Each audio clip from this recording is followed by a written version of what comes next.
Take that, Jordan. Take that. Did y'all see this? Okay, so Polygon writes an article. There was one big snub in the Game Awards nominations. Dragon Age The Veilguard, a game engineered to succeed at the Game Awards, did not. Did you just admit what I think you admitted?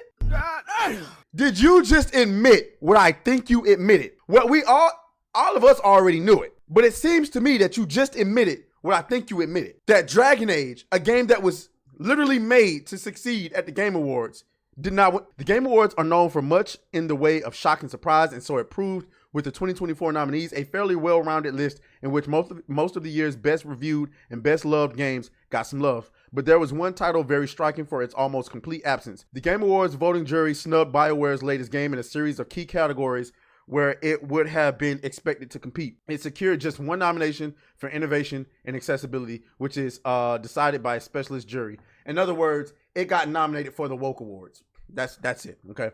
Granted, the reception to the Veilguard has been mixed, and with its Metacritic rating settling at 82, a nomination for Game of the Year seemed beyond its reach, even though that is 1 point higher than Black Myth Wukong, which did make the cut. Because Black Myth Wukong is just a better game. It's really not that hard.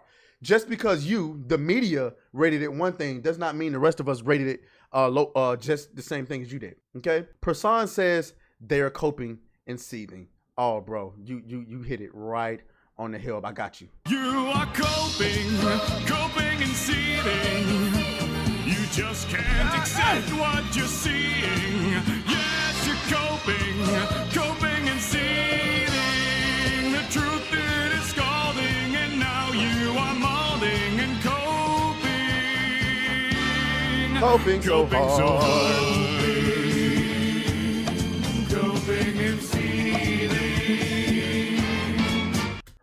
Mad coping. More tellingly, though, the Veilguard did not score nominations for Best Narrative or Best Performance because the narrative was not good.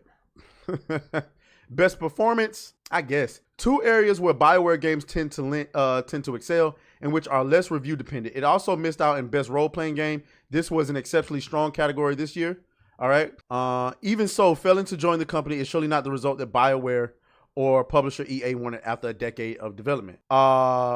Listen. I don't know why you thought it would have competed there. It was not a good role-playing game. It was not. I don't understand. Why would you have thought that? You can't actually role-play in it. Am I missing something? It's trash! But more important, though, I found this interesting. While Polygon, a major video game outlet, wrote this, right? The Gamer came out and said, on the contrary, we don't believe so. This was published a day ago. No, Dragon Age The Veilguard wasn't snubbed for Game of the Year. Holy shit. I almost feel like this is like a Kendrick Lamar Drake diss track.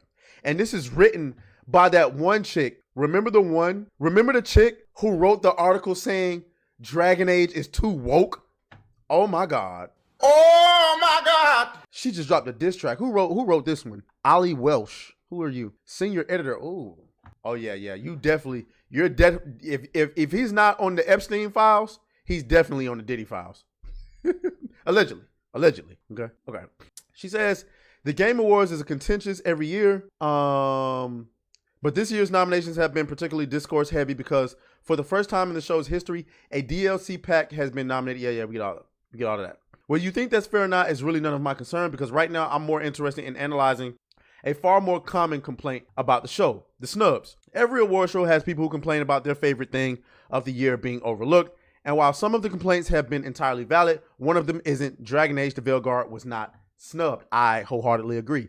But why do we agree? AAAs don't deserve Game of the Year just for being big and expensive. Oh my God, girl. Who is this girl?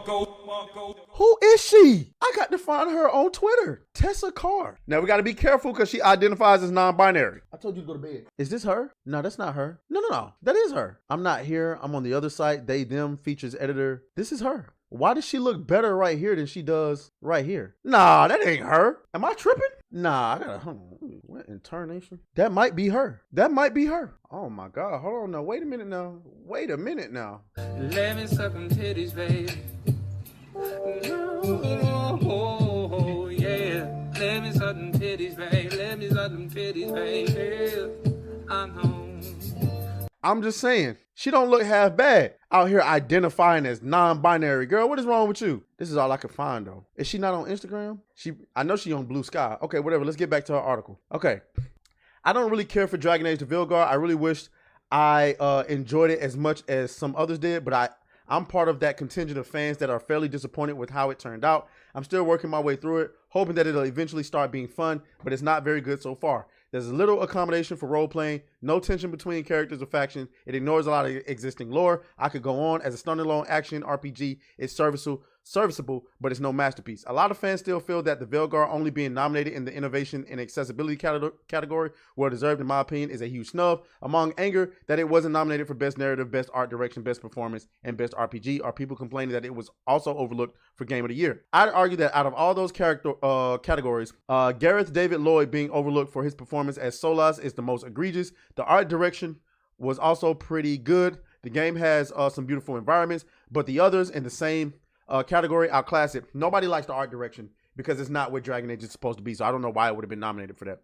I haven't finished the campaign yet, so I can't comment on its overall narrative, but I haven't been very impressed, especially considering how poorly it fits into the overall series lore. But Game of the Year, come on now, it's not even in the same league as other nominees in the best RPG category. I've got my own gripes with the Game of the Year nominations, as does every single person in the world with the capacity to have opinions. But to say that Veilguard deserved Game of the Year nomination, it's like being mad that a Marvel movie didn't win Best Picture at the Oscars. I would argue worse than that.